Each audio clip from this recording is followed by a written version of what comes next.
Hello नमस्कार प्यारे बच्चों।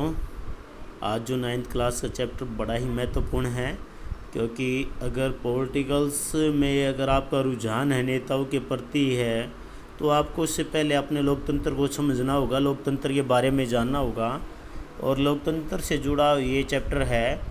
आसपास की कंट्रियों के बारे में हम जानेंगे कि लोकतंत्र वहाँ कैसे लागू हुआ और वहाँ उनकी संसद जो है, जब जैसे हमारे यहाँ संसद है तो वहाँ क्या है, लोकतंत्र क्या और लोकतंत्र क्यों, दोनों ही महत्वपूर्ण विषय प्यारे बच्चों। आप जो हैं अंत तक चीज़ों को समझने का प्रयास करें ताकि आप लोगों को एक या दो बार में चीज़ें समझ में आ जाए। तो कोशिश हमें ये करनी है कि हमें चीज़ों को समझना है। अगर चीज़ों को हम समझ गए तो फिर हम रटना नहीं है, क्योंकि रटते तब हैं तब हमें चीज़ें समझ में नहीं आती है। तो प्यारे बच्चों, आप लोगों को चीज़ों को समझना है। चलिए, सबसे ज़रूरी बातें मैं आप लोगों को बता देता हूँ, जो याद रखने वाली बातें हैं, आपको जो नोट डाउन करना है कि डेमोक्रेसी शब्द शब्द डेमोक्रेशिया से बना है। प्रश्न आ जाता है कि डेमोक्रेसी शब्द कौन से शब्द से बना है, यानी किस शब्द से बना है। ये डेमोक्रेशिया से बना है और ये कहाँ का है, यूनान का। तो प्यारे बच्चों, मैं आप लोगों को बता दूँ, यूनान में जो हुआ ना, यूनान में जो वहाँ के नागरिक जो हुए हैं, उन्होंने इस विषयों को बहुत सारी चीज़ें दी हैं। अगर हम ध्यान करें और सोचें समझें तो मैं आप लोगों को बता दूं कि मैथमेटिशियन जो हैं या ज्योग्राफी के जो विद्वान हुए हैं या पॉलिटिक्स के किसी को भी लगा लीजिए आप, वो जो हैं ज़्यादातर जो हैं यूनान से हुए हैं। तो यूनानी में डेमोस का अर्थ होता है लोग और क्रेशिया का अर्थ होता है शासन। इस प्रकार डेमोक्रेसी अर्थात लोकतंत्र का अर्थ है लोगों का शासन। लोग और तंत्र शासन, लोगों का शासन। लोकतंत्र शासन का वह रूप है, अगर प्यारे बच्चों ये आ जाए लोकतंत्र क्या है, तो लोकतंत्र शासन का वह रूप है जिसमें शासकों का चुनाव जनता करती है, जिसमें शासकों का चुनाव जनता करती है। फॉर एग्जांपल यहाँ से हम समझने का प्रयास करेंगे, जैसे हमारे देश में क्या लोकतंत्र, आपको पता है प्यारे बच्चों, 18 साल से प्लस जो भी युवक या युवती है या महिला या पुरुष है, उसको वोट डालने का अधिकार जो है दिया जाता है। वो वोट डालने का अधिकार हमें इसलिए दिया जाता है ताकि हम अपनी पसंद की सरकार को चुन सके। तो होता प्यारे बच्चों लोकतंत्र। लोकतंत्र एक ऐसी सरकार है जो लोगों की हो और लोगों के लिए हो और लोगों के द्वारा बनाई गई हो। ये कथन जो थे अमेरिका के राष्ट्रपति अब्राहम लिंकन के थे। ये क्वेश्चन भी आपका बड़ा ही महत्वपूर्ण है कि ये शब्द किसने कहे। आपके क्वेश्चन में 3-4 जो हैं अमेरिका के राष्ट्रपति होंगे, 3 उनमें से एक भारत के बारे में होगा, भारत का नाम होगा, भारत की का किसी का भी। तो क्वेश्चन ये पुट किया जाएगा आप लोगों के सामने कि लोकतंत्र ऐसी सरकार है जो लोगों की हो, लोगों के लिए हो और लोगों द्वारा बनाई गई हो। तो इसका ऑप्शन आपका क्या रहेगा, अब्राहम लिंकन। ऑप्शन में भी मैं आप लोगों को कराऊंगा, इस सीट पे मैं ऑप्शन में भी कराने वाला हूँ। लोकतंत्र निष्पक्ष और स्वतंत्र चुनावों पर आधारित होता है। निष्पक्ष का मतलब क्या होता है प्यारे बच्चों, कोई भी सरकार किसी का भी कोई पक्ष ना ले, जिसको जो अच्छा लगता है, जिसको जो भी जिसके पक्ष में वोट डालना चाहता है, जिसके फेवर में जाना चाहता है, वो जा सकता है। और स्वतंत्र ये है कि हम पर कोई भी दबाव नहीं बना सकता कि आप हमारे डालिए या हमारे डालिए। आपके पेरेंट्स और हम इस मामले में क्या है, स्वतंत्र है।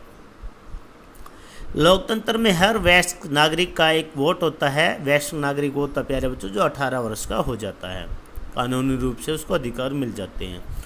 लोकतांत्रिक सरकार संवैधानिक कानूनों और नागरिक अधिकारों के आधार पर ही काम करती है। यहाँ पर क्या, जो सरकार जो हमने चुन ली, फॉर एग्जांपल अभी जो है हमारी केंद्र सरकार, जो हमारी राष्ट्रीय सरकार जिसको हम मान सकते हैं, जो हमारे देश को अब चलाने वाली सरकार है, वो बीजेपी की सरकार।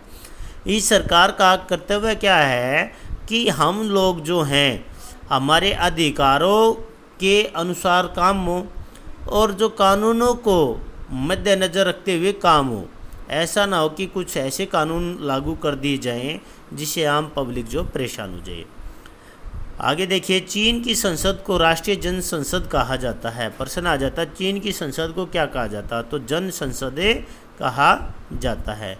इस संसद को देश का राष्ट्रपति नियुक्त करने का हक है, यानी संसद क्या नियुक्त कर सकती है, देश के राष्ट्रपति को।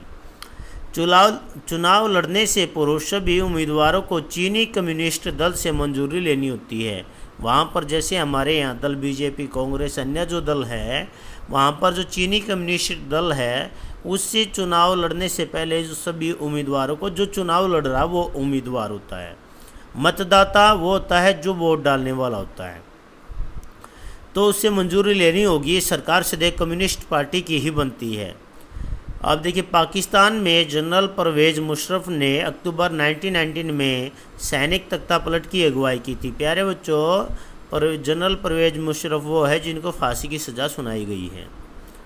एक अंक वाले प्रश्न क्या है, अक्टूबर 1999 में पाकिस्तान में किसने सैनिक तख्तापलट की अगुवाई की? जनरल परवेज मुशर्रफ ने। सैनिक शासन जो है पाकिस्तान में है अभी। लोकतंत्र में अंतिम निर्णय लेने की शक्ति किसके पास होती है? लोकतंत्र द्वारा चुने हुए प्रतिनिधियों के पास। जिनको हम चुनते हैं वो हमारे प्रतिनिधि होते हैं, यानी हमारी बातों को दूसरे के समक्ष रखने वाला वो हमारा प्रतिनिधि होता है। और एग्जाम्पल से मैं आप लोगों को बताऊं, आपको मेरे पास आना, प्यारे बच्चों, मुझसे पढ़ना, आपको किसी भी टीचर्स के पास जाना है और आप जा नहीं सकते, आपको कोई काम हो, अगर आप अपने घर में से या अपने किसी फ्रेंड को मेरे पास भेज दे उस काम को लेकर, तो वो ये कहेगा कि जो मैं उसकी बातों को लेकर आपके सामने उपस्थित हुआ हूँ, तो मेरी नज़र में आपका प्रतिनिधित्व कौन कर रहा? आपका फ्रेंड या आपके फैमिली मेंबर। सरकार का अलोकतांत्रिक स्वरूप क्या है? सैनिक शासन अथवा राजतंत्र।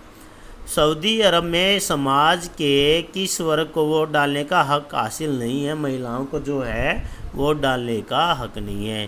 तो प्यारे बच्चों, यहाँ पर एक महत्वपूर्ण क्वेश्चन मैं ये बता देता हूँ। सबसे पहले जो वोट डालने का हक देने वाला कोई देश है तो वो है न्यूजीलैंड, जिसने सभी को मत देने का अधिकार दिया गया। सबसे पहला न्यूजीलैंड। हमारे देश में 1950 में सभी को वोट डालने का अधिकार दिया गया था।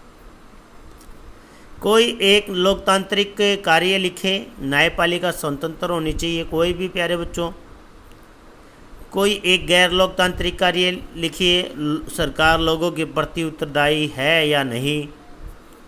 उस नेता का नाम बताइए जिसने जर्मनी में तानाशाही सरकार लाने का प्रयत्न किया। कौन थे? हिटलर। अब्राहम लिंकन ने लोकतंत्र को किस प्रकार की परिभाषा दी? ये क्वेश्चन थोड़ा परिभाषित किया है, ये थोड़ा मिसप्रिंट हो गया। प्यारे बच्चों, वही है लोकतंत्र लोगों के लिए, लोगों के द्वारा चुनी हुई गई सरकार। जो किसने कहा था? ये अब्राहम लिंकन ने। निम्नलिखित में से कौन सा देश लोकतांत्रिक नहीं है? यहाँ प्यारे बच्चों म्यांमार है। इंग्लैंड, भारत और अमेरिका लोकतांत्रिक देश है। हमारे इस वर्ल्ड में अभी भी कुछ बहुत सारे ऐसे देश हैं जो अलोकतांत्रिक है, लोकतंत्र नहीं है, जहाँ पर जनता को अपनी मर्जी का शासन चुनने का अधिकार नहीं है। वो अलोकतांत्रिक देश होता है जिसमें लोगों की न सुनी जाए। वहाँ राजतंत्र होगा, प्यारे बच्चों, राजा का शासन होगा, ठीक है ना। तो निम्नलिखित में से किस देश में सिर्फ शासक दल ही चुनाव लड़ सकता है? ये मैक्सिको में है। फ्रांस, अमेरिका, मैक्सिको, जर्मनी में से आपको ये कहा गया है कि किस देश में सिर्फ शासक दल ही चुनाव लड़ सकता, वो है मैक्सिको। अब आगे देखिए, क्या नेपाल 2005 तक एक लोकतांत्रिक देश था? नहीं। नेपाल की जब आप कहानी पढ़ोगे अपनी बुक से तो आपको बहुत सारी चीज़ें देखने को मिलेंगी। नेपाल में लोगों के द्वारा चुनी हुई सरकार नहीं थी। नेपाल का राजा राजघराने में पैदा होने के कारण शासक बनता था। नरेंद्र और एक और ज्ञानेंद्र, जब उनके नाम पढ़ोगे तो बड़ी ही खतरनाक घटना हुई थी। पूरी रात में दूसरे को राजा बनने के लिए, पूरी रात में, एक रात में जो पहले जो शासक था उसके पूरे परिवार को, सभी को मरवा दिया गया था। क्या म्यांमार एक लोकतांत्रिक देश है? अपने मत के पक्ष में दलीलें दीजिए। नहीं, म्यांमार में सैनिक शासन है। शासन के फैसलों में लोगों की कोई भागीदारी नहीं है। जो कोई सैनिक अधिकारियों के विरुद्ध बोलता है उसे जेल में डाल दिया जाता है। तो मैं कुछ इम्पोर्टेंट क्वेश्चन जो है मैं आप लोगों को बता देता हूँ। ये देखिए, लोकतंत्र की मुख्य विशेषताएं लिखी। हर बार एग्जाम में आने वाला क्वेश्चन है और ऐसे बहुत सारे क्वेश्चन है जो मैं आप लोगों को बताऊंगा।